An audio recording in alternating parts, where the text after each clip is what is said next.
നിങ്ങളെല്ലാവരെയും ഈ ആരാധനയിലേക്ക് സ്വാഗതം ചെയ്യുന്നു.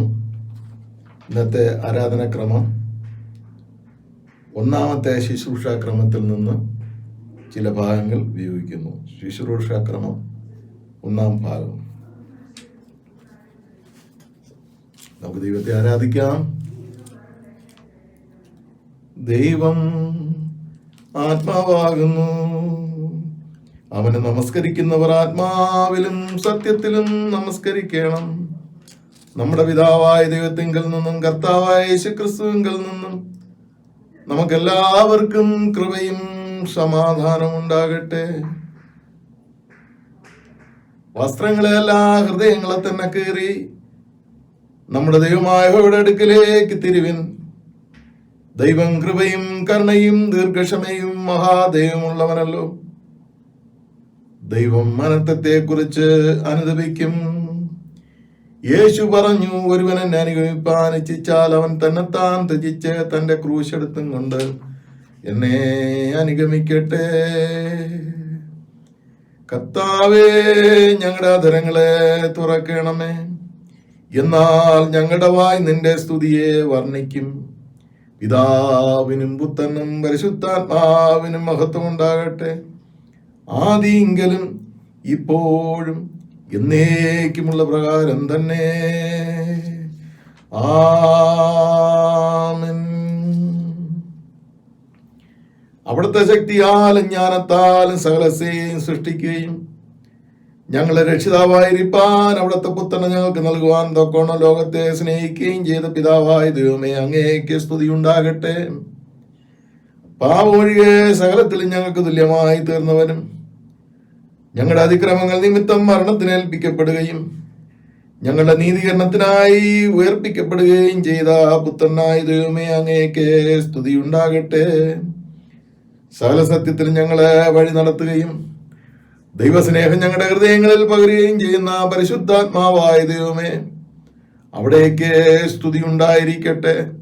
പിതാവും പുത്രനും പരിശുദ്ധാത്മാവായ ദൈവമേ, അങ്ങേക്ക് സകല മഹത്വവും സ്തുതിയും എന്നും എന്നേക്കും ഉണ്ടായിരിക്കട്ടെ. ആമേൻ.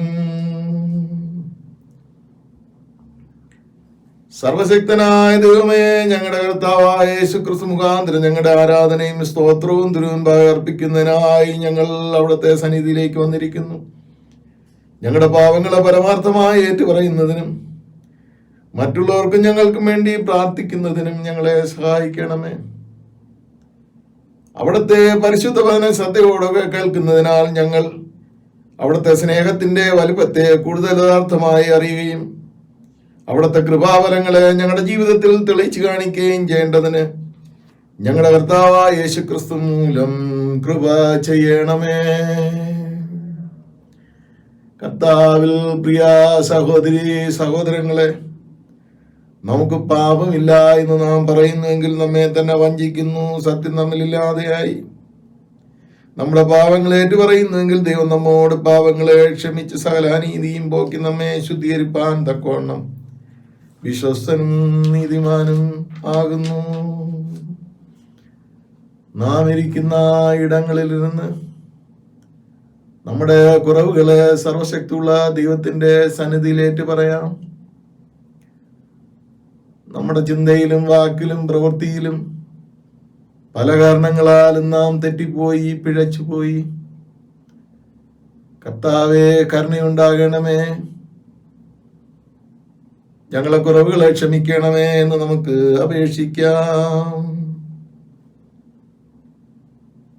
ആരാധനാക്രമത്തിലെ മൂന്നാമത്തെ അനുതാപ പ്രാർത്ഥന നമുക്ക് പ്രാർത്ഥിക്കാം.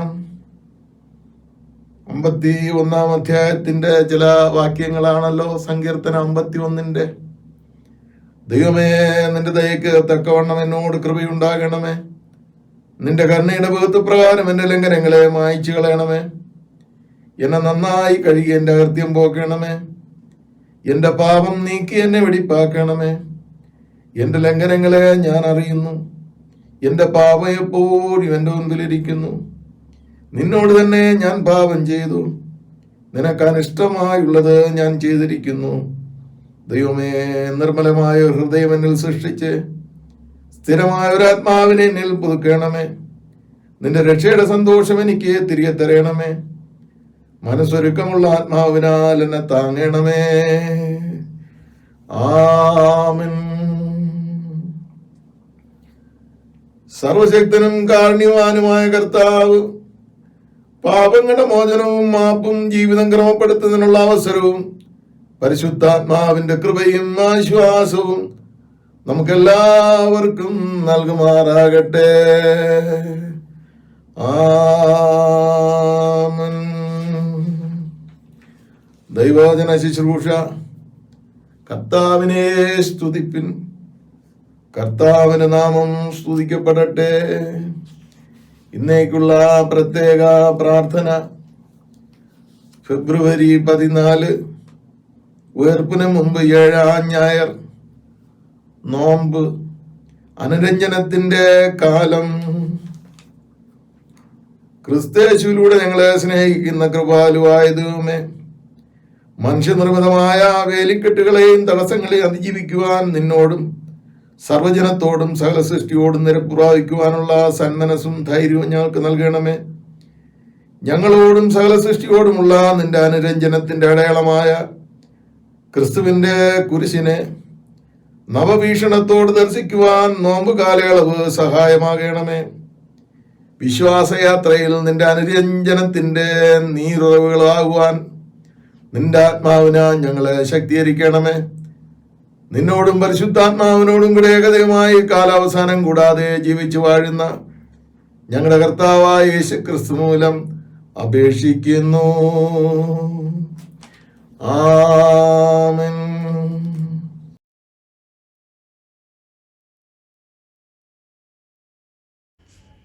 ഈ വിശുദ്ധ ദിവസത്തിന്റെ പ്രഭാത സമയത്തേക്കുള്ള പഴയ നിയമ വേദഭാഗം ഉൽപ്പത്തി പുസ്തകം 45-ാം അധ്യായം 1-ാം വാക്യം മുതൽ 15-ാം വാക്യം വരെ എഴുതപ്പെട്ടിരിക്കുന്ന ദൈവവചനങ്ങളെ ശ്രദ്ധിപ്പിൻ.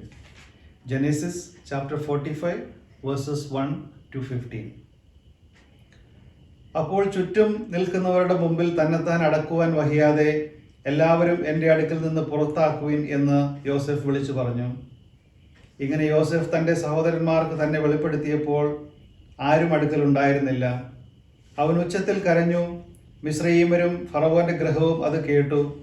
യോസെഫ് സഹോദരന്മാരോട്, ഞാൻ യോസെഫ് ആകുന്നു, എൻ്റെ അപ്പൻ ജീവനോട് ഇരിക്കുന്നുവോ എന്ന് പറഞ്ഞു. അവൻ്റെ സഹോദരന്മാർ അവൻ്റെ സന്നിധിയിൽ ഭ്രമിച്ചു പോയതുകൊണ്ട് അവനോട് ഉത്തരം പറയുവാൻ കഴിഞ്ഞില്ല. യോസെഫ് സഹോദരന്മാരോട്, ഇങ്ങോട്ട് അടുത്ത് വരുവിൻ എന്ന് പറഞ്ഞു. അവർ അടുത്ത് ചെന്നപ്പോൾ അവൻ പറഞ്ഞത്, നിങ്ങൾ മിസ്രൈമിലേക്ക് വിറ്റുകളഞ്ഞ നിങ്ങളുടെ സഹോദരൻ യോസെഫ് ആകുന്നു ഞാൻ. എന്നെ ഇവിടെ വിറ്റുകതുകൊണ്ട് നിങ്ങൾ വ്യസനിക്കേണ്ട, വിഷാദിക്കുകയും വേണ്ട. ജീവരക്ഷയ്ക്കായി ദൈവം എന്നെ നിങ്ങൾക്ക് മുമ്പേ അയച്ചതാകുന്നു. ദേശത്ത് ക്ഷാമമുണ്ടായിട്ട് ഇപ്പോൾ 2 സംവത്സരമായി, ഒഴിവും കൊയ്ത്തുമില്ലാത്ത 5 സംവത്സരം ഇനിയുമുണ്ട്. ഭൂമിയിൽ നിങ്ങൾക്ക് സന്തതി ശേഷിക്കേണ്ടതിനും വലിയൊരു രക്ഷയാൽ നിങ്ങളുടെ ജീവനെ രക്ഷിക്കേണ്ടതിനും ദൈവം എന്നെ നിങ്ങൾക്ക് മുമ്പേ അയച്ചിരിക്കുന്നു. ആകയാൽ നിങ്ങളല്ല, ദൈവമത്രേ എന്നെ ഇവിടെ അയച്ചത്.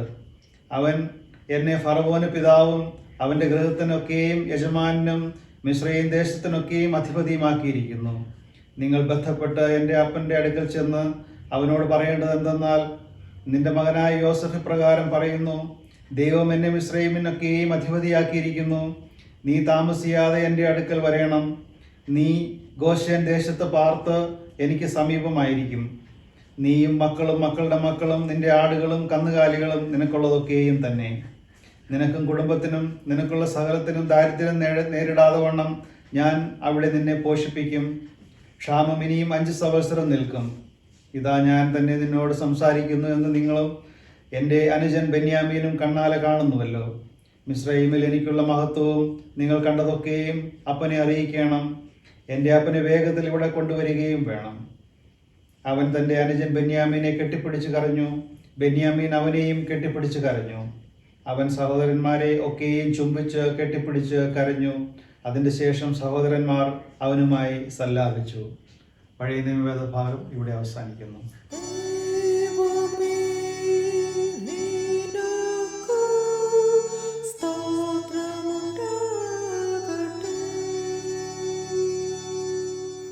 Let us read Psalm 85 responsibly. Psalm 85. You, Lord, showed favor to your land. You restored the fortunes of Jacob. You forgave the iniquity of your people and covered all their sins.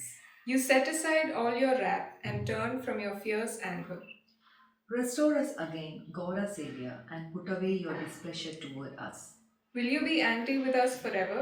Will you prolong your anger through all generations? Will you not revive us again, that your people may rejoice in you? Show us your unfailing love, Lord, and grant us your salvation. I will listen to what God the Lord says. He promises peace to his people, his faithful servants, but let them not turn to falling. Surely his salvation is near those who fear him, that his glory may dwell in our land. Love and faithfulness meet together. Righteousness and peace kiss each other. Faithfulness springs forth from the earth, and righteousness looks down from heaven. The Lord will indeed give what is good, and our land will yield its harvest. Let us read together. Righteousness goes before him and prepares the way for his steps. Glory be to the Father, to the Son, and to the Holy Spirit. As it was in the beginning, now and ever shall be, world without end. Amen.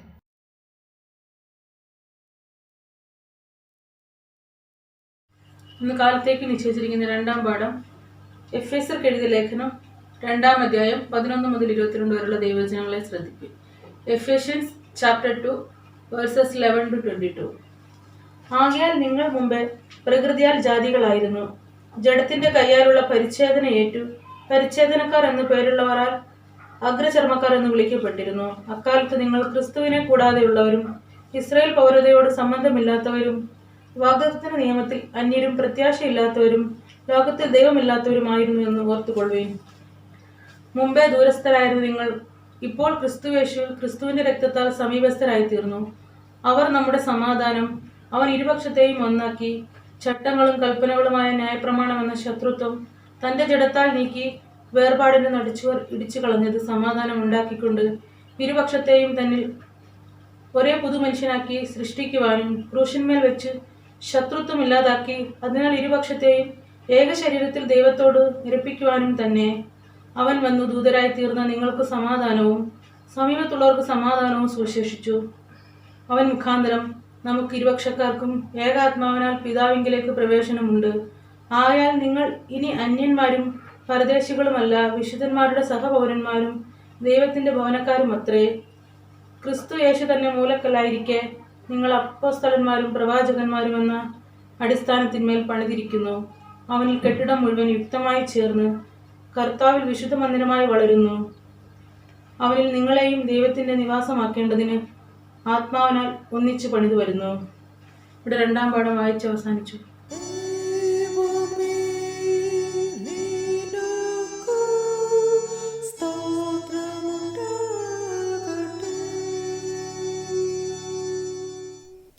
The Gospel reading for today is taken from the Gospel according to St. John, chapter 2, verses 1 to 11.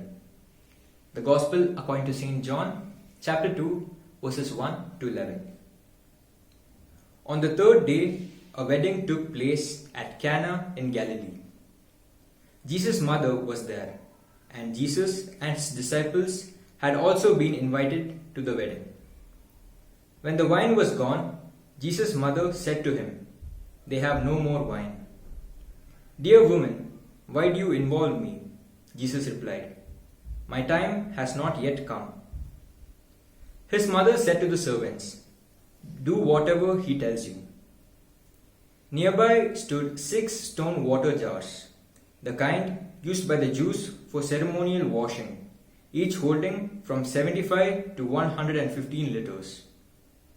Jesus said to the servants, "Fill the jars with water." So they filled them to the brim. Then he told them, "Now draw some out and take it to the master of the banquet." They did so, and the master of the banquet tasted the water that had been turned into wine. He did not realize where it had come from, though the servants who had drawn the water knew. Then he called the bridegroom aside and said, "Everyone brings out the choice wine first, and then the cheaper wine after the guests have had too much to drink. But you have saved the best till now." This, the first of his miraculous signs, Jesus performed at Cana in Galilee. He thus revealed his glory, and his disciples put their faith in him. Here ends the Gospel reading.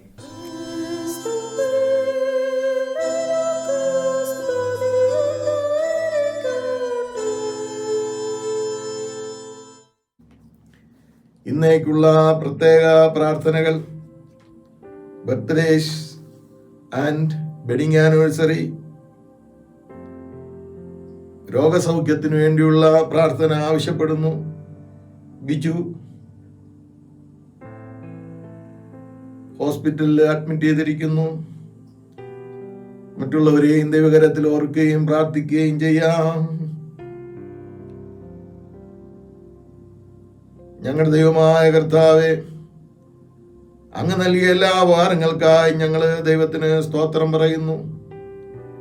പ്രത്യേകാൽ ഈ ആഴ്ചയിൽ birthday ആഘോഷിക്കുന്ന reverend cherry John അച്ഛനെയും പ്രിയ സഹോദരി എലിസബത്തിനെയും ദൈവത്തിൻ്റെ കരത്തിലേക്ക് തരുന്നു. അവിടുത്തെ മക്കളുടെ ജീവിതത്തിൽ ദൈവം ചെയ്തിരിക്കുന്ന ഉപകാരങ്ങൾക്കായി സ്തോത്രം. കൃപയും അനുഗ്രഹവും അങ്ങ് നൽകണമേ എന്ന് പ്രാർത്ഥിക്കുന്നു. പ്രത്യേകാൽ വെഡിങ് ആനിവേഴ്സറി ആചരിക്കുന്ന mister MVL Albert, Mrs glory Albert എന്ന പ്രിയപ്പെട്ടവർ ഓർക്കുന്നു. കർത്താവേ, പ്രത്യേകിച്ച് ആൽബർട്ട് അങ്കിൾ പലതരത്തിലുള്ള പ്രയാസങ്ങളിലും രോഗങ്ങളിലുമാണ്. അവരുടെ കുടുംബജീവിതത്തിൽ അങ്ങ് ആശ്വാസദായകനും കർത്താവുമായിരിക്കണമേ എന്ന് ഞങ്ങൾ അങ്ങോട്ട് അപേക്ഷിക്കുന്നു. ആശുപത്രിയിൽ അഭയം പ്രാപിച്ചിരിക്കുന്ന ബിജു എന്ന ഞങ്ങളുടെ പ്രിയ സഹോദരനായി ഞങ്ങൾ പ്രാർത്ഥിക്കുന്നു. കർത്താവേ, അവിടുത്തെ മകനെ അവിടുത്തെ ആശ്വാസത്താൽ അങ്ങ് സൗഖ്യപ്പെടുത്തണമേ എന്ന് പ്രാർത്ഥിക്കുന്നു. എൻ്റെ അടിപ്പിണരാൽ നിനക്ക് സൗഖ്യം വന്നിരിക്കുന്നു എന്ന ദൈവവചനം ഞങ്ങൾ ഓർക്കുന്നു. കർത്താവേ, മറ്റ് ദൈവം ചെയ്ത ഉപകാരങ്ങൾ ഓർത്ത് ദൈവസന്നിധിയിലായിരിക്കുന്ന പ്രിയമുള്ളവരെയും അങ്ങ് അനുഗ്രഹിക്കുകയും ആസ്വദിക്കുകയും ചെയ്യണമേ. അങ്ങ് നൽകിയതല്ലാതെ ഒന്നുമില്ല കർത്താവേ. അങ്ങാണ് സർവത്തിൻ്റെയും സർവം. പ്രത്യേകിച്ച് ഈ കോവിഡ് വ്യാപനത്തിന്റെ കാലഘട്ടത്തിലും സർവശക്തിയുള്ള ദൈവത്തിന്റെ അൻപിൻ കരം ഞങ്ങളെയും ലോകത്തെയും നയിക്കുന്നത് ഓർത്ത് ഞങ്ങൾ ദൈവത്തിന് സ്തോത്രം പറയുന്നു. അങ്ങ് എല്ലാമാണ്. എല്ലാവർക്കും തിരുസാന്നിധ്യം നൽകി അങ്ങ് അനുഗ്രഹിക്കണമേ എന്ന് പ്രാർത്ഥിക്കുന്നു. യേശുവിന്റെ നാമത്തിൽ ഞങ്ങളുടെ പ്രാർത്ഥന കേൾക്കണമേ. ആമേൻ.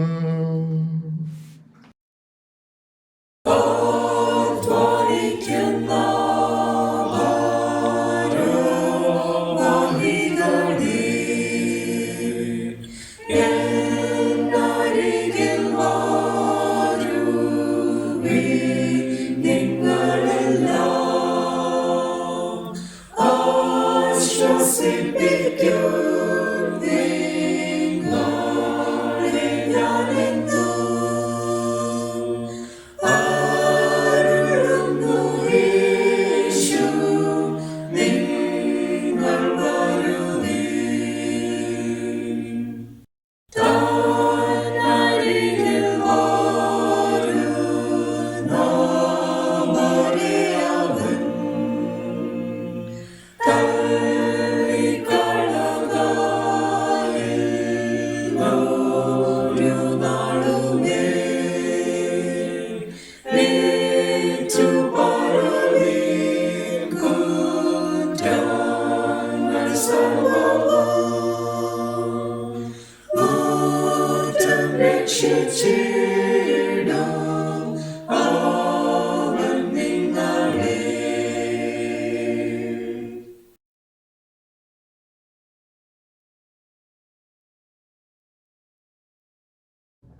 നമുക്ക് പ്രാർത്ഥിക്കാം. കർത്താവേ, നിത്യജീവന്റെ മൊഴികൾ അവിടുത്തെ പക്കലുള്ളപ്പോൾ ഞങ്ങൾക്ക് മറ്റൊരിടത്തും പോകുവാൻ കഴിയയില്ല. ശക്തിപ്പെടുത്തുന്ന, പ്രവർത്തിക്കുന്ന, രൂപാന്തരപ്പെടുത്തുന്ന, അനുരഞ്ജനപ്പെടുത്തുന്ന അവിടുത്തെ വാക്കുകൾക്കായും അവിടുത്തെ പ്രവൃത്തികൾക്കായും ഞങ്ങൾ ദൈവത്തിന് സ്തോത്രം പറയുന്നു. ഞങ്ങളെല്ലാവരെയും അനുഗ്രഹിക്കുകയും ആസ്വദിക്കുകയും ചെയ്യണമേ. ഈ വചനം കേൾക്കുന്നവരും കർത്താവെ മറ്റുള്ളവരെ കേൾപ്പിക്കുന്നവരും എല്ലാം അനുഗ്രഹിക്കപ്പെടുവാൻ ദൈവത്തിൻ്റെ പരിശുദ്ധാത്മാവ് അങ്ങ് പ്രവർത്തിച്ചുകൊണ്ടിരിക്കണമേ എന്ന് പ്രാർത്ഥിക്കുന്നു. പിതാവിൻ്റെയും പുത്രൻ്റെയും പരിശുദ്ധാത്മാവിൻ്റെയും നാമത്തിൽ അപേക്ഷിക്കുന്നത് കൃപയോടുകൂടി കേൾക്കണമേ. ആമേൻ. കർത്താവിൽ പ്രിയ സഹോദരങ്ങളെ, നിങ്ങളെല്ലാവരെയും ഒരിക്കൽ കൂടെ ഈ കൂട്ടായ്മയിലേക്ക് സ്വാഗതം ചെയ്യുന്നു. പ്രൊട്ടസ്റ്റാന്റ് സഭയുടെ പശ്ചാത്തലത്തിൽ 2 പ്രധാന അനുഷ്ഠാനങ്ങളാണ് നോമ്പ് അഥവാ ലെൻറ്റ്, ആഗമനം അഥവാ അഡ്വെന്റ് കാലഘട്ടം. പ്രസ്തുത സന്ദർഭത്തിൽ പുരോഹിതന്മാരുടെ സ്റ്റോൾ നിറവും ആലയത്തിൽ ഉപയോഗിക്കുന്ന മേശവിരിയും വയലറ്റ് കടുന്നീല നിറത്തിലുള്ളതാണ്. പ്രസ്തുത നിറം അനുതാപം, സങ്കടം, ഉപവാസം തുടങ്ങി ദുഃഖ ആചരണ അവസരങ്ങളിൽ ഉപയോഗിക്കുന്നതായി നമുക്കെല്ലാവർക്കും അറിയാം. ചിലപ്പോൾ ഈ നിറം ശവസംസ്കാര ശുശ്രൂഷയിലും ഉപയോഗിക്കുന്നു. ബ്ലൂയിഷ് പർപ്പിൾ കളർ, നീലലോഹിത വർണ്ണം, അതുപോലെ രക്തനീല വർണ്ണം, ഇങ്ങനെ അല്പസ്വല്പ വ്യത്യാസങ്ങളിൽ സഭാപാരമ്പര്യങ്ങളിൽ ഈ നിറം ഉപയോഗിച്ച് വരുന്നു. നോമ്പ് അടുത്ത ബുധനാഴ്ച മുതലാണ് ആരംഭിക്കുന്നത്. അതിൻ്റെ ഒരു പ്രിപ്പറേഷനായാണ് ഇന്നത്തെ ആരാധന ക്രമീകരിച്ചിരിക്കുന്നത്. ഇന്നത്തെ വേദഭാഗങ്ങളിൽ നിന്ന് അനുരഞ്ജനം എന്ത്, അതിൻ്റെ അടിസ്ഥാനം എങ്ങനെ, അത് ഏത് രീതിയിൽ പ്രായോഗികമാക്കുവാൻ സാധിക്കും എന്നുള്ള ചില ചിന്തകൾ ഇന്നത്തെ വേദഭാഗങ്ങൾ പഠിക്കുമ്പോൾ നമുക്ക് ഗ്രഹിക്കാനായിട്ട് സാധിക്കുന്നു. Lent, A time for reconciliation. അതിൻ്റെ പ്രാരംഭമായി ഇന്നത്തെ വേദപാഠത്തിൽ നിന്ന് പഴയ നിയമഭാഗം ഉൽപ്പത്തി പുസ്തകം 45-ാം അധ്യായത്തിൻ്റെ 5-ാം വാക്യം ഞാൻ വായിക്കാം. എന്നെ ഇവിടെ വിറ്റത് കൊണ്ട് നിങ്ങൾ വ്യസനിക്കേണ്ട, വിഷാദിക്കുകയും വേണ്ട. ജീവരക്ഷയ്ക്കായി ദൈവം എന്നെ നിങ്ങൾക്ക് മുമ്പായി അയച്ചിരിക്കുന്നു. And now do not be distressed or angry with yourselves because you sold me here, for God sent me before you to preserve life. ജോസഫിന്റെ സഹോദരങ്ങളോട് ഉള്ള പ്രസ്താവനയാണ് ഈ പ്രസ്തുത ഭാഗം. യാക്കോബിന്റെ 12 മക്കളിൽ ജോസഫ് ദൈവിക സിദ്ധികളാൽ ജനിച്ച ഒരു വ്യക്തിയാണ്. അവൻ്റെ സ്വപ്ന വ്യാഖ്യാന സിദ്ധി അത് നിമിത്തം കഷ്ടതയിലൂടെയും വേദനയിലൂടെയും ഒക്കെ സഞ്ചരിക്കേണ്ടി വന്നു എങ്കിലും ഒടുവിൽ അവൻ ഉന്നതിയിൽ എത്തുന്നു. ഈ സിദ്ധികളിലൂടെ വന്നു ഭവിച്ച ആപത്തുകളൊന്നും അവനെ ഭയപ്പെടുത്തിയില്ല, അവനെ പിന്തിരിപ്പിച്ചില്ല എന്ന് നാം അറിയുന്നു. അതെല്ലാം നന്മയ്ക്കായി മാറുമെന്ന് അവൻ ധരിച്ചിരിക്കാം. അവൻ കണ്ട കറ്റകളുടെ ദർശനം, അതിൻ്റെ വ്യാഖ്യാനം സഹോദരങ്ങളിലും, രണ്ടാമത് കണ്ട സൂര്യൻ്റെയും ചന്ദ്രൻ്റെയും 11 നക്ഷത്രങ്ങളുടെയും ദർശനം പിതാവിലും അതുപോലെ തൻ്റെ സഹോദരങ്ങളിലും വെറുപ്പ് ഉണ്ടാക്കി എന്ന് നാം അറിയുന്നു. തൻ്റെ സഹോദരന്മാർ അവനെ തകർത്ത് കളയുവാനായി തക്കം നോക്കി. ഉൽപ്പത്തി പുസ്തകം 37 വാക്യത്തിൽ ഈ കാര്യങ്ങളെല്ലാം വിശദമായി പറയുന്നുണ്ട്. ആടുമേപ്പാൻ പോയി തിരിച്ചെത്താൻ താമസിച്ച സഹോദരന്മാരെ തേടിപ്പോയ ജോസഫിനെ കണ്ട മാത്രയിൽ സ്വപ്നക്കാരനായ ജോസഫിനെ കൊല്ലാൻ തീരുമാനിച്ചു. അവർ തമ്മിൽ 2 അഭിപ്രായമുണ്ടായി. കൊലപ്പെടുത്തൽ നിന്ന് മാറി ഒടുവിൽ പൊട്ടക്കിണറ്റിലേക്ക് അവനെ എറിഞ്ഞു. എന്നാൽ വീണ്ടും ഈജിപ്ഷ്യൻ കച്ചവടക്കാർ വരുന്നത് കണ്ടപ്പോൾ അവനെ വീണ്ടും കരയിൽ കയറ്റി 20 വെള്ളിക്കാശിനെ വിറ്റു. പകരം ഒരു ആടിനെ കൊന്ന് അതിൻ്റെ രക്തം വസ്ത്രത്തിൽ പുരട്ടി അപ്പനെ കാണിച്ചിട്ട് വന്യമൃഗം അവനെ കൊന്നു എന്ന് വിശ്വസിപ്പിച്ചു. അപ്പനോ ദുഃഖിക്കുകയും വിലപിക്കുകയും ചെയ്തു. പലരും അപ്പനെ ആശ്വസിപ്പിക്കാൻ ശ്രമിച്ചിട്ടും ആ ദുഃഖം അവസാനിപ്പിച്ചില്ല.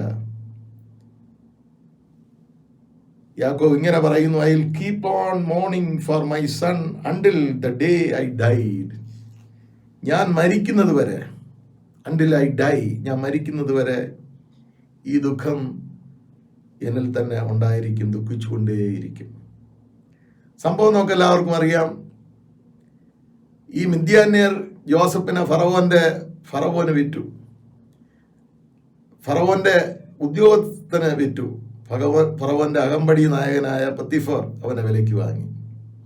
അവിടെ പത്തിഫറിന്റെ ഭവനത്തിലും സ്വത്തിലും മേൽവിചാരകനായിരിക്കെ പത്തിഫറിന്റെ ഭാര്യ ജഡാഭിലാഷത്താൽ അവനെ വശീകരിക്കാൻ ശ്രമിച്ചു. ആ പരീക്ഷയിൽ നിന്ന് അവൻ ഓടി രക്ഷപ്പെട്ടു. എങ്കിലും അവൾ അവനെ കുറ്റക്കാരനായി ചിത്രീകരിക്കുകയും പത്തിഫർ അവനെ ജയിലിലാക്കുകയും ചെയ്തു. അതുകൊണ്ടൊന്നും അവൻ തകർന്നു പോയില്ല. അവിടെയും ആദർശത്തിൽ ഉറച്ചു നിന്നു. ജയിലർക്ക് അവനോട് പ്രതിപത്തി ഉണ്ടായി. ഈ സന്ദർഭത്തിൽ രാജാവിന്റെ പാനപാത്രവാഹകനും അപ്പക്കാരനും ജയിലിലായിരുന്നു. അവിടെ സ്വപ്നവും ജോസഫ് വ്യാഖ്യാനിച്ചു. അപ്പക്കാരന്റെ സ്വപ്നം വ്യാഖ്യാനിച്ചതുപോലെ തന്നെ അവനെ ഫറവോൻ കൊലപ്പെടുത്തി. പാനപാത്രവാഹകന്റെ സ്വപ്നം വ്യാഖ്യാനിച്ചതുപോലെ തന്നെ അവനെ തിരിച്ച് ജോലിക്കെടുത്തു. ഇതും അവന്റെ വളർച്ചയുടെ വഴിത്തിരിവിന് കാരണമായി എന്ന് നാം വായിക്കുന്നു. ഇങ്ങനെയിരിക്കെ രാജാവ് സ്വപ്നം കണ്ടു. 7 മെലിഞ്ഞ പശുക്കളുടെ സ്വപ്നവും 7 പുഷ്ടിയുള്ള പശുക്കളുടെ സ്വപ്നവും ആദ്യ പ്രാവശ്യവും, 2ാം പ്രാവശ്യം പുഷ്ടിയുള്ള 7 കറ്റകളുടെ സ്വപ്നവും പുഷ്ടിയില്ലാത്ത കതിറുകളുടെ സ്വപ്നവും. അങ്ങനെ ഈ 2 സ്വപ്നങ്ങളും, 7 കതിരുകളുടെ സ്വപ്നങ്ങളും 7 പശുക്കളുടെ സ്വപ്നങ്ങളും കൂട്ടിച്ചേർത്ത് വ്യാഖ്യാനിക്കുവാൻ കൊട്ടാരത്തിൽ ആരെയും കിട്ടിയില്ല. ഒരു മന്ത്രവാദിക്കും അത് വ്യാഖ്യാനിക്കുവാൻ സാധിച്ചില്ല. ഒടുവിലായി പാനപാത്രവാഹകന്റെ അഭിപ്രായ പ്രകാരം ജോസഫിനെ കൊട്ടാരത്തിലേക്ക് ക്ഷണിക്കുവാനുള്ള ആഹ്വാനമുണ്ടായി. അങ്ങനെ ജോസഫ് വ്യാഖ്യാനം നടത്തുകയും വരാനിരിക്കുന്ന നല്ല കാലം കൊയ്ത്തിന്റെ കാലവും വരാനിരിക്കുന്ന കൊയ്ത്തില്ലായ്മയുടെ കാലവും ക്ഷാമകാലവും കൃത്യമായി വ്യാഖ്യാനിച്ചപ്പോൾ രാജാവിന് അവനിൽ തൃപ്തി ഉണ്ടാകുകയും അവനെ ഉന്നതമായ സ്ഥലത്ത് രാജാവിൻ്റെ 2ാമനായി അവനെ ഉപയോഗപ്പെടുത്തുവാൻ, അവനെ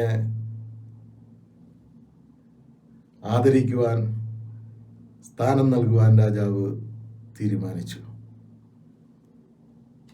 അങ്ങനെ അവൻ അവിടുത്തെ മന്ത്രിയായി. എല്ലാ സ്ഥലത്തും അവൻ പോയി ആഹാര സാധനങ്ങൾ കളക്ട് ചെയ്തു. അങ്ങനെ കളക്ട് ചെയ്ത് ഇരിക്കുന്ന സാഹചര്യത്തിൽ ഈ ക്ഷാമം ലോകത്ത് മുഴുവനും വ്യാപിച്ചു എന്ന് വചനം നമ്മെ പഠിപ്പിക്കുന്നു. അത് യഹൂദ്യയിലും ബാധിച്ചു. പാലും തേനും ഒഴുകുന്ന കനാൻ ദേശത്ത് നിന്ന് ജോസഫിന്റെ സഹോദരന്മാർ ധാന്യം കൊള്ളുവാനായി മിസ്രൈമിൽ ഫറവോന്റെ രാജ്യത്തിലെത്തി.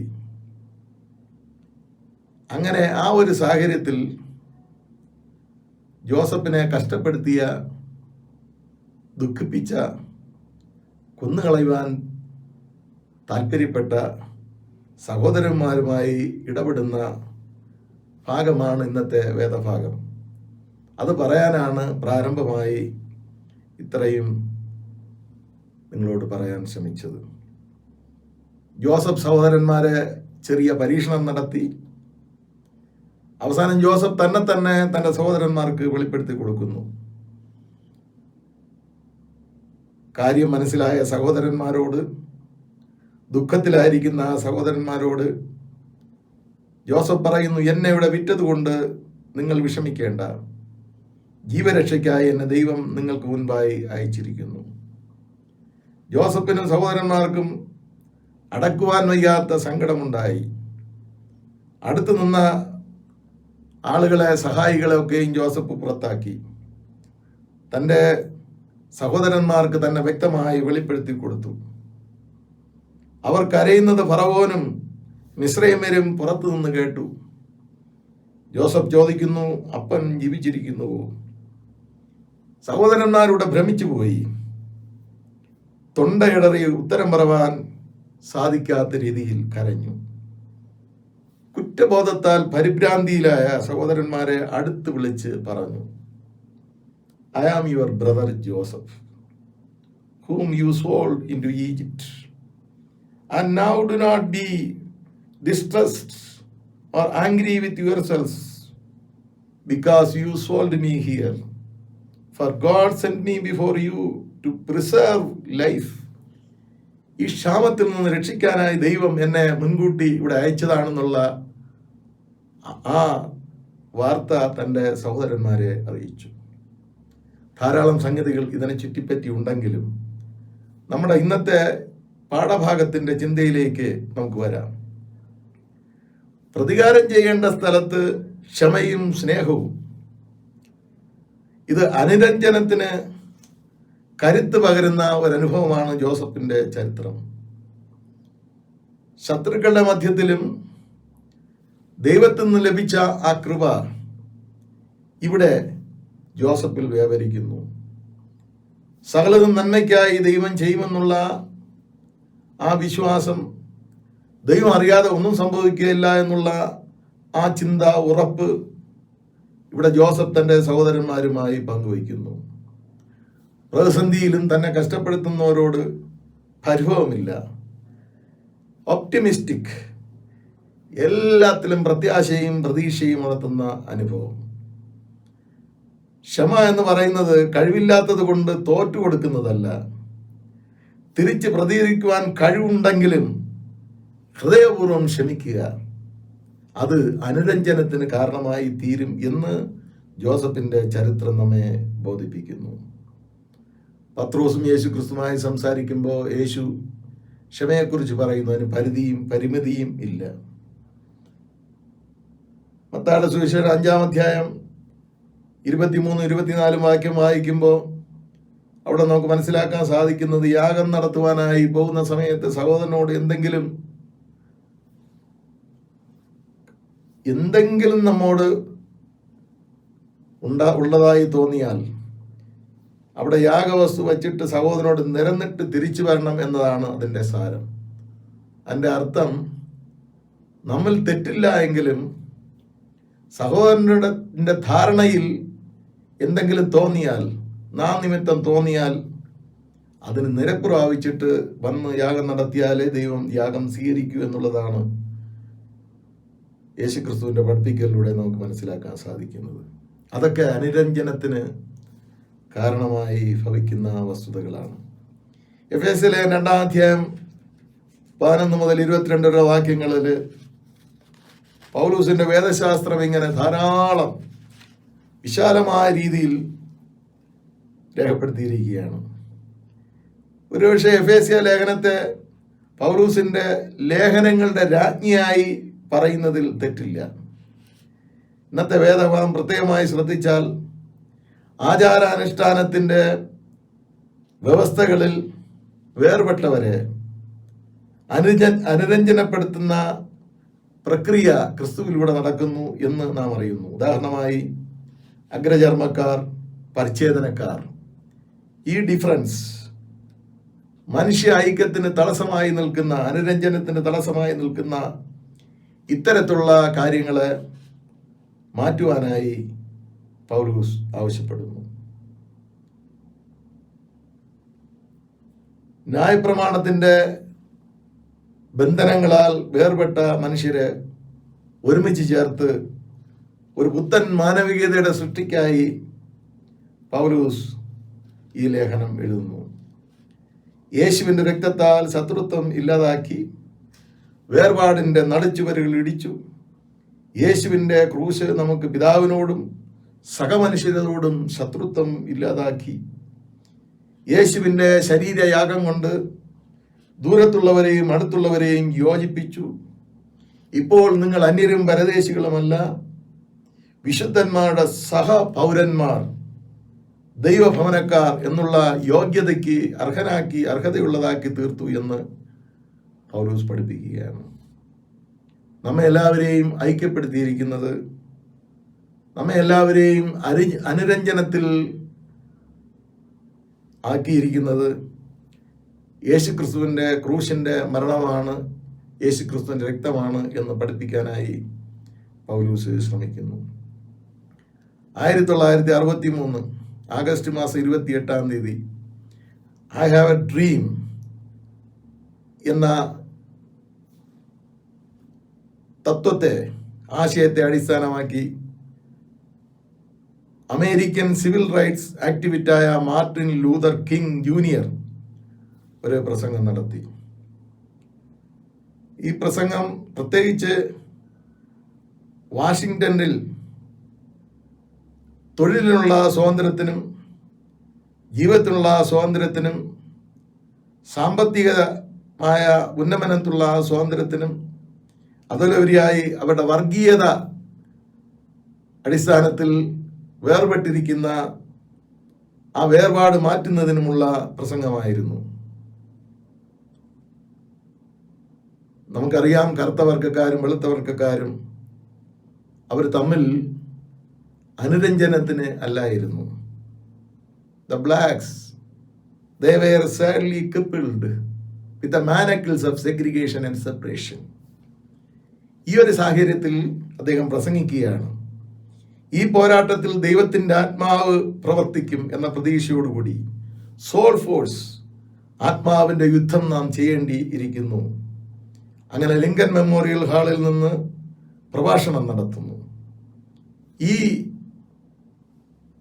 ഉദ്യമം പൂർത്തീകരിക്കുവാൻ നൺ വയലൻസിലൂടെ, അഹിംസയിലൂടെ ഇത് പൂർത്തീകരിക്കാൻ സാധിക്കുമെന്നും ദൈവത്തിൻ്റെ പരിശുദ്ധാത്മാവ് അതിന് ശക്തി നൽകുമെന്നുള്ള ശുഭപ്രതീക്ഷയാണ് ഈ പ്രസംഗത്തിൻ്റെ കാതൽ. അതുകൊണ്ടാണ് ഈ പ്രസംഗത്തിന് ഐ ഹാവ് എ ഡ്രീം എന്ന് പേരിട്ടിരിക്കുന്നത്. യേശു ക്രിസ്തുവിൽ ഭിന്നത, വർഗീയത, കാസ്റ്റിസം, ക്ലാസിസം എല്ലാം മാറ്റപ്പെട്ട് ഒന്നായി തീരുമെന്നുള്ള ഒരു പ്രതീക്ഷ ഈ വേദഭാഗത്തിലൂടെയും നമുക്ക് മനസ്സിലാക്കാനായി സാധിക്കുന്നു.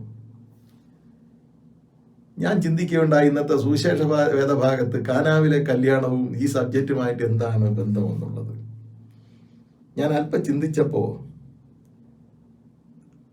കാനാവിലെ കല്യാണത്തിൽ യേശുക്രിസ്തുവിൻ്റെയും മറിയയുടെയും സാന്നിധ്യം ഒരു അനുരഞ്ജനത്തിൻ്റെ വിഷയമായി നമുക്ക് മനസ്സിലാക്കാൻ സാധിക്കുന്നു. അടയാളങ്ങളുടെ പുസ്തകമായ യോഹന്നാന്റെ പുസ്തകത്തിലെ ആദ്യ അടയാളമാണ് കാനായിലെ കല്യാണം. സാധാരണയായി ആളുകൾ ധാരാളമായി കൂടി വരുന്ന സ്ഥലത്ത് കോൺഫ്ലിക്റ്റ് സാധാരണമാണ്. അത് മാനേജ് ചെയ്യുന്നതിനായി പ്രത്യേകം പക്വതയുള്ള ആളുകളെ മുൻകൂട്ടി ഏർപ്പെടുത്തുന്ന പതിവും എല്ലാ സംസ്കാരത്തിലുമുണ്ട്.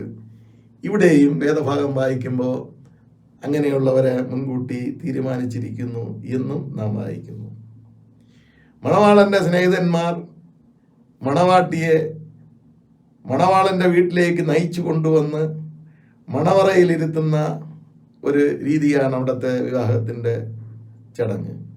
ഇത് യഹൂദന്മാരുടെ വിവാഹത്തിലെ സുപ്രധാന കർമ്മമാണ്. അത് കഴിഞ്ഞാണ് കല്യാണ വിരുന്ന്. 7 ദിവസം നീണ്ടു നിൽക്കുന്ന ചടങ്ങുകൾ ഉണ്ടായിരിക്കും. ഒന്നിനും കുറവ് വരാൻ പാടില്ല. വിരുന്നുവാഴി എല്ലാ കാര്യങ്ങളിലും പ്രത്യേകം ശ്രദ്ധിക്കണം. വീഞ്ഞ് കുറവാണെന്ന ഒരു പ്രശ്നം മറിയ അറിയുന്നു. അത് യേശുവിനെ അറിയിക്കുന്നു. യേശു പറയുന്നു, എൻ്റെ നാഴിക വന്നിട്ടില്ല എന്ന്. യേശു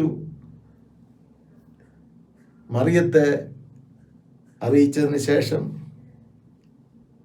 മറിയ ശുശ്രൂഷക്കാരോട് പറയുന്നു, അവൻ നിങ്ങളോട് എന്തെങ്കിലും കൽപ്പിച്ചാൽ അത് ചെയ്യുവിൻ. മറിയക്കറിയാം യേശുവിന് ഇവിടുത്തെ പ്രശ്നം പരിഹരിക്കുവാൻ സാധിക്കുമെന്ന്. യേശുവിന് അനുരഞ്ജനം നടത്തുവാൻ സാധിക്കുമെന്ന് മറിയയ്ക്ക് വ്യക്തമായി അറിയാമായിരുന്നു. യഹൂദന്മാരുടെ ശുദ്ധീകരണ നിയമം അനുസരിച്ച് 6 കൽപാത്രങ്ങൾ പുറത്തുണ്ടായിരിക്കണം. ശരീരം ശുദ്ധമാക്കിക്കൊണ്ടായിരിക്കും ഇങ്ങനെയുള്ള ചടങ്ങുകളിൽ, സൽക്കർമ്മങ്ങളിൽ യഹൂദന്മാർ പങ്കെടുക്കുന്നത്. എന്നാലും വീട്ടിനടുത്തോ ആരാധനാ സ്ഥലത്തോ പ്രത്യേക കൂടിവരവിനോ വരുമ്പോൾ കൈയും കാലും മുഖവും ശുദ്ധീകരിച്ച് തുവാല കൊണ്ട് തുടച്ച് ശുദ്ധീകരിക്കണമെന്നുള്ള നിയമം അവർ അനുവർത്തിച്ചിരുന്നു. അതിനുശേഷം മാത്രമേ അവർ ആഘോഷ സ്ഥലങ്ങളിലോ ഭവനത്തിനകത്തോ പ്രവേശിച്ചിരുന്നുള്ളൂ. ഈ നിയമം യഹൂദന്മാർ കൃത്യമായി പാലിച്ചിരുന്നു. കലവറയുടെ ഭക്ഷണത്തിന് മുമ്പ് പുറത്തുള്ള കൽഭരണിയിലെ വെള്ളത്തിൽ ശുദ്ധീകരിക്കുന്ന രീതി അവരിൽ ഉണ്ടായിരുന്നു. ഇവിടെ ഇപ്പോൾ യേശു പറയുന്നു, ഈ കൽഭരണിയിൽ വെള്ളം കോരി നിറപ്പാൻ യേശു ശുശ്രൂഷക്കാരോട് ആവശ്യപ്പെടുന്നു. എന്നിട്ട് കോരി വിരുന്നുവാഴിക്ക് കൊടുപ്പിൻ. ഇതനുസരിച്ച് അവരങ്ങനെ ചെയ്യുന്നു. വീഞ്ഞ് ഉത്സാഹത്തിൻ്റെയും ആഘോഷത്തിൻ്റെയും ആത്മപകർച്ചയുടെയും പ്രതീകമാണ്. ഈ ലഹരിയുള്ള വീഞ്ഞിൻ്റെ അത്ഭുതത്തിൻ്റെ രഹസ്യം ശുശ്രൂഷകരല്ലാതെ വിരുന്നുവാഴി അറിഞ്ഞിരുന്നുമില്ല. ഇവിടെ കലവറ യഹൂദന്മാരെയും കൽഭരണി പുറജാതികളെയും സൂചിപ്പിക്കുന്നു. കലവറയെയും പുറത്തുള്ള ഭരണികളെയും പുറത്തുള്ള കൽപാത്രങ്ങളെയും അകത്തുള്ള കലവറയെയും യേശുക്രിസ്തു യോജിപ്പിക്കുന്നു എന്ന പഠനം നാം ധ്യാനിക്കുമ്പോൾ നമുക്ക് മനസ്സിലാക്കാനായി സാധിക്കുന്നു. ഐക്യപ്പെടുത്തുന്ന, പുറത്തുള്ളവരെയും അകത്തുള്ളവരെയും മധുരമാക്കുന്ന, ഐക്യപ്പെടുത്തുന്ന പ്രവൃത്തി, അനുരഞ്ജനത്തിൻ്റെ പ്രവൃത്തി ക്രിസ്തുവിലൂടെ പൂർത്തീകരിക്കുന്നു എന്ന രുചികരമായ അനുഭവമാണ് ഇത്തരണത്തിൽ നമുക്ക് ഈ കാനായിലെ കല്യാണത്തിലെ അത്ഭുതത്തിൽ നിന്ന് വായിച്ചെടുക്കുവാനുള്ളത്. യേശുവിന് സകലതും കഴിയും. കലവറയിലുള്ളവരെയും പുറത്തുള്ളവരെയും കൽപാത്രങ്ങളെയും അകത്തുള്ള പാത്രങ്ങളെയും മധുരമാക്കി തീർത്ത് വേർപാട് ഇല്ലാതാക്കുവാൻ ക്രിസ്തുവിന് സാധിക്കുമെന്നുള്ള പാഠം നമുക്ക് ഇവിടെ നിന്ന് വായിക്കാൻ സാധിക്കുന്നു. മറിയ, യേശു പറയുന്നത് അനുസരിച്ച് ശുശ്രൂഷ ചെയ്യുന്ന ശുശ്രൂഷക്കാർ, ഇവരെല്ലാവരും അനുരഞ്ജനത്തിൻ്റെ വക്താക്കളായി പ്രവർത്തിച്ചു. യേശുവിൽ അനുരഞ്ജനം സാധ്യമാകും. നമുക്ക് അനുരഞ്ജന പ്രക്രിയയിൽ എവിടെയെങ്കിലും വീഴ്ചയുണ്ടെങ്കിൽ അതിനെ പൂർത്തീകരിക്കുവാൻ നമ്മുടെ സഹോദരങ്ങളുമായും സമൂഹമായും വ്യക്തികളുമായും പ്രത്യേകിച്ച് ലോകത്തോടും അതിനെ പൂർത്തീകരിക്കുവാൻ യേശുവിലുള്ള വിശ്വാസം, പ്രത്യേകിച്ച് യേശു ക്രിസ്തുവിൻ്റെ ക്രൂശിനെ നോക്കിയുള്ള ധ്യാനം നമുക്ക് ശക്തമായി തീരും എന്ന് ദൈവത്തിൻ്റെ വചനം നമ്മെ പഠിപ്പിക്കുന്നു. നമുക്ക് പ്രാർത്ഥിക്കാം. ദൈവമേ, സഹനത്തിൻ്റെ, സ്നേഹത്തിൻ്റെ, ക്ഷമയുടെ, അനുരഞ്ജനത്തിൻ്റെ ഒരു പൂർണ്ണ ഭാവം ജോസഫിൽ ഞങ്ങൾ കണ്ടു. എത്ര പ്രതിസന്ധി ഉണ്ടായിട്ടും ആ പ്രതിസന്ധിയെ ആരുടെയും പേരിൽ പഴിചാരാതെ കൊന്നുകളയാൻ വന്ന സഹോദരന്മാരെ, തള്ളിക്കളഞ്ഞ സഹോദരന്മാരെ, പൊട്ടക്കിണറ്റിലെ സഹോദരന്മാരോട് ക്ഷമിച്ച് ആദരിച്ച് കർത്താവേറെ കൂട്ടിച്ചേർത്ത് അനുരഞ്ജനത്തിൻ്റെ പ്രവൃത്തി എന്താണ് ഞങ്ങളെ ഇപ്പോഴും പഠിപ്പിച്ചിരിക്കുന്നു. കർത്താവെ, ആ പാഠത്തിനായി ഞങ്ങൾ ദൈവത്തിന് സ്തോത്രം പറയുന്നു. ദൂരത്തായിരുന്നവരെ അടുത്തും,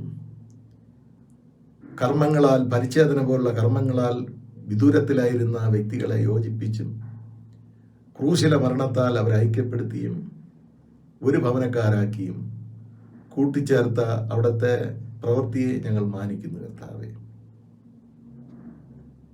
ഏത് രീതിയിലും വേർപെട്ടിരിക്കുന്ന മനുഷ്യരെ നിറത്തിൻ്റെയും തരത്തിൻ്റെയും പേരിൽ വേർപാടിലേക്ക് പൊയ്ക്കൊണ്ടിരിക്കുന്ന മനുഷ്യരെ യേശു ക്രിസ്തുവിൽ ഐക്യപ്പെടുത്തും എന്ന് ഞങ്ങൾ ചിന്തിക്കുന്നു. പുറത്തുള്ള കൽപാത്രങ്ങളെയും കർത്താവെ പ്രത്യേകിച്ച് കല്യാണ വീട്ടിന് അകത്തുള്ള പാത്രങ്ങളെയും പുറത്തുള്ള മനുഷ്യരെയും അകത്തുള്ള മനുഷ്യരെയും ഐക്യപ്പെടുത്തുവാൻ, പ്രശ്നങ്ങളെ പരിഹരിക്കുവാൻ, സമൂഹത്തിലുണ്ടാകുന്ന പ്രതിസന്ധികളെ പരിഹരിച്ച് അനുരഞ്ജനത്തിൻ്റെ ശക്തി പകരുവാൻ യേശുവിൻ്റെ ഉപദേശം സാധിക്കുമെന്ന് ഞങ്ങളെ പഠിപ്പിക്കുന്നു. കർത്താവ് യേശുവിനെ സ്വീകരിച്ച അവിടുത്തെ ഉപദേശം ഞങ്ങൾ മാനിച്ച് ആ പ്രക്രിയ തുടരുവാൻ സഹായിക്കണമേ. അങ്ങനെ ഒന്നാക്കുന്ന, യോജിപ്പിക്കുന്ന പ്രവൃത്തിക്കായി സ്തോത്രം. മനുഷ്യനെ മനുഷ്യനോടും മനുഷ്യനെ ദൈവത്തോടും ഐക്യപ്പെടുത്തുന്നു. യേശുക്രിസ്തുവിൻ്റെ ക്രൂശ് ആ ഐക്യം സ്ഥാപിക്കുന്നു. ആ അനുരഞ്ജനത്തിൻ്റെ പ്രവൃത്തി ഇപ്പോഴും തുടർന്നു പോകുന്നതിനായി സ്തുതിക്കുന്നു. കുറവുകൾ ക്ഷമിച്ചു തരണമേ. യേശുവിൻ്റെ നാമത്തിൽ ഞങ്ങളുടെ പ്രാർത്ഥന കേൾക്കണമേ. ആമേൻ. സർവശക്തിയുടെ പിതാവായി ആകാശത്തെയും ഭൂമിയിൽ കാണപ്പെടുന്നവയും കാണപ്പെടാത്തതുമായുള്ള സകലത്തെയും സൃഷ്ടിച്ചവനായ ഏകദൈവത്തിൽ ഞാൻ വിശ്വസിക്കുന്നു. ദൈവത്തിന്റെ ഏകജാതനായ പുത്രനായ ഏകകർത്താവായ യേശുക്രിസ്തുവിൽ ഞാൻ വിശ്വസിക്കുന്നു. അവൻ സർവ്വലോകങ്ങൾക്കും മുമ്പേ തന്റെ പിതാവിൽ നിന്നുപ്പെട്ടവൻ, ദൈവത്തിൽ നിന്ന് ദൈവം, പ്രകാശത്തിൽ നിന്ന് പ്രകാശം, സത്യത്തിൽ നിന്ന് സത്യവും, ജനിപ്പിക്കപ്പെട്ടവൻ, ഉണ്ടാക്കപ്പെട്ടവനല്ല, പിതാവിന്റെ ദൈവത്തോളം അവനാൽ സർവ്വമുണ്ടായി. അവൻ മനുഷ്യരായ നമുക്കും നമ്മുടെ രക്ഷയ്ക്ക് വേണ്ടി സ്വർഗ്ഗത്തിൽ നിന്നിറങ്ങി പരിശുദ്ധാത്മാവിനാൽ കന്യാമറിയത്തിൽ അവതരിച്ച് മനുഷ്യനായിത്തീർന്നു. പൊന്തിയോസ് പിലാത്തോസിന്റെ കീഴിൽ നമുക്ക് വേണ്ടി ക്രൂശിക്കപ്പെട്ടു.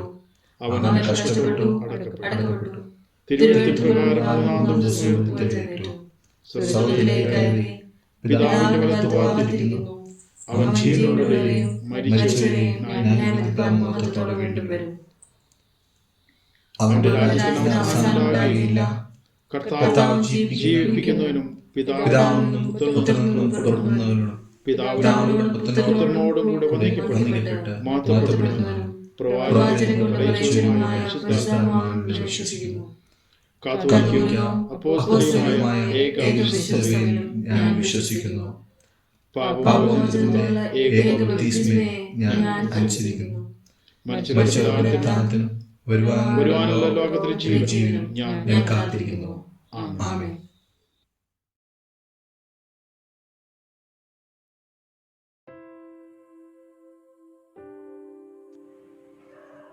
Let us close our eyes in intercessory prayer.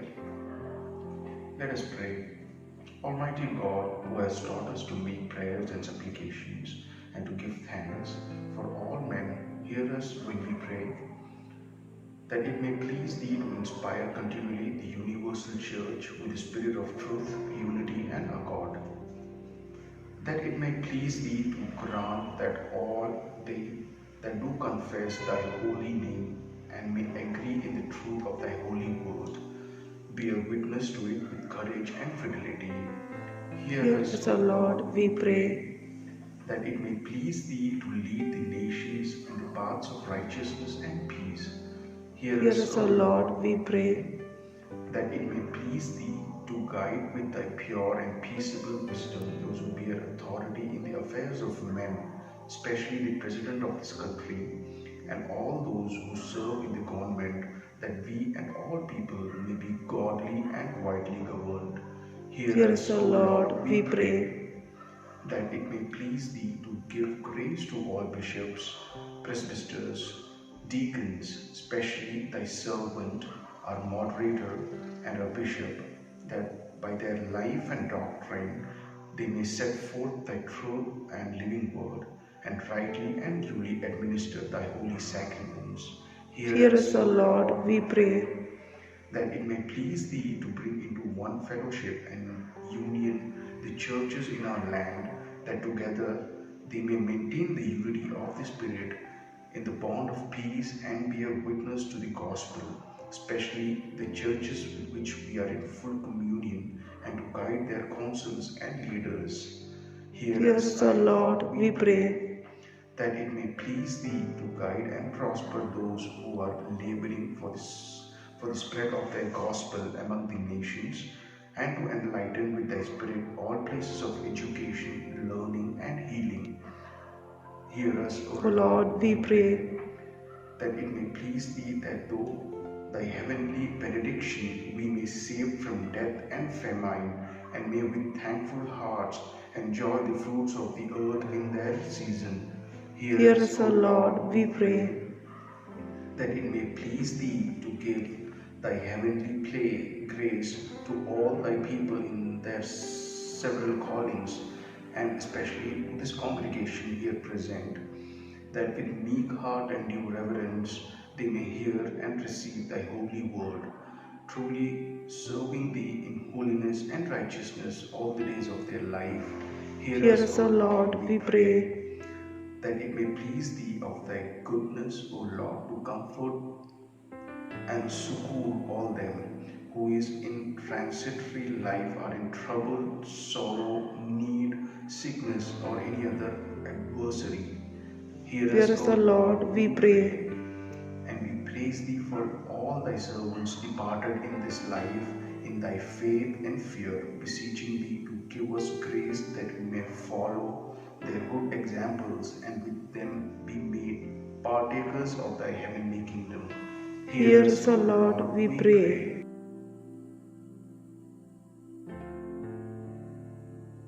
Glory be to God. Welcome one and all in the precious name of our Lord and Savior Jesus Christ. Let us thank the Lord for His sustenance, providence and protection during this pandemic times. Today, after the worship service, we will be gathering at Brother Ruben's residence to partake in the Lord's table. May I request members only who are residing in and around that neighborhood to partake in the Lord's table, keeping in mind the government rules. We will be replicating this activity shortly in the other vicinity as well. Vinod Achan has thanked one and all the donors who have contributed towards his son's hospital expenses. Thank you once again. Feb 17th, Wednesday, is Ash Wednesday, the beginning of the Lenten season. We will be having special Lenten programs. The information will come to you in due course. Thank you, Rijo, Achan, and Sonia and family for helping us put together this worship. Thank you. God bless us all. സ്വർഗസ്ഥനായ ഞങ്ങളുടെ പിതാവേ, നിന്റെ നാമം വിശുദ്ധീകരിക്കപ്പെടണമേ. നിന്റെ രാജ്യം വരേണമേ. നിന്റെ ഇഷ്ടം സ്വർഗത്തിലെ പോലെ ഭൂമിയിലും ആകണമേ. ഞങ്ങൾക്ക് ആവശ്യമുള്ള ആഹാരം ഇന്ന് തരണമേ. ഞങ്ങളുടെ കടക്കാരോട് ഞങ്ങൾ ക്ഷമിച്ചിരിക്കുന്നത് പോലെ ഞങ്ങളുടെ കടങ്ങൾ ഞങ്ങളോട് ക്ഷമിക്കണമേ. ഞങ്ങളെ പരീക്ഷയിൽ കടത്താതെ ദുഷ്ടങ്കിൽ നിന്ന് ഞങ്ങളെ വിടുവിക്കണമേ. രാജ്യവും ശക്തിയും മഹത്വവും എന്നേക്കും നിനക്കുള്ളതല്ലോ. ആമേൻ. വിശ്വാസത്തോടുകൂടി നമുക്ക് ആശീർവാദം കൈക്കൊള്ളാം. ദൈവത്തിന്റെ കരുണയുള്ള കൃപയിലും കാവലിലും ഞങ്ങൾ നിങ്ങളെ ഭരമേൽപ്പിക്കുന്നു. കർത്താവ് നിങ്ങളെ അനുഗ്രഹിച്ച് കാക്കുമാറാകട്ടെ. കർത്താവ് തിരുമുഖം നമ്മുടെ മേൽ പ്രകാശിപ്പിച്ച് നമ്മളോട് കൃപയുള്ളവനാകട്ടെ. കർത്താവ് തിരുമുഖം നമ്മുടെ മേൽ ഉയർത്തി നമുക്കെല്ലാവർക്കും സമാധാനം നൽകുമാറാകട്ടെ. ഇങ്ങനെ പിതാവും പുത്രനും പരിശുദ്ധാത്മാവുമായ ത്രിയേക ദൈവത്തിന്റെ കൃപയും സമാധാനവും നാം എല്ലാവരോടും കാലാവസാനം കൂടാതെ ഉണ്ടായിരിക്കുമാറാകട്ടെ. ആമേൻ.